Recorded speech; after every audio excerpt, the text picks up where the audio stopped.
Asik pacaran di pantai, wanita di Tuban tewas tersambar petir. NS, seorang wanita di Tuban, Jawa Timur tewas tersambar petir di pantai pada Minggu 26 November 2023. Tewasnya NS disaksikan langsung oleh C, sang pacar yang merupakan warga desa Temaji, Jenuh, Kabupaten Tuban. NS tewas tersambar petir saat tengah berpacaran di sebuah gubuk di tepi pantai Cemara, Desa Jenuh, Kecamatan Jenuh.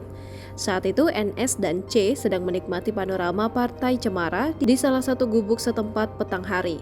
Situasinya sepi dengan cuaca gerimis. Selepas petang, tiba-tiba C berteriak-teriak minta tolong. Sontak beberapa pedagang pantai Cemara yang berada tak jauh dari gubuk NS dan C langsung datangi gubuk NS dan C.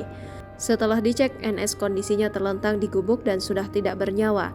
Selanjutnya, C tak sadarkan diri dan dilarikan ke rumah sakit terdekat. Kapolsek Jenuh Ibtu Wahid Nur Cahyo membenarkan ada kejadian tersebut di wilayah hukumnya. Namun, lanjut Wahid sapaannya, penyebab tewasnya NS di gubuk pantai Cemara itu saat ini belum diketahui. Pihaknya masih melakukan penyelidikan atas kejadian itu. Terpisah, Zailana, salah satu anak pedagang dekat gubuk NS dan C, menduga NS tewas karena tersambar petir. Sebab pada petang yang bergerimis itu, salah satu pohon dekat gubuk NS dan C tersambar petir.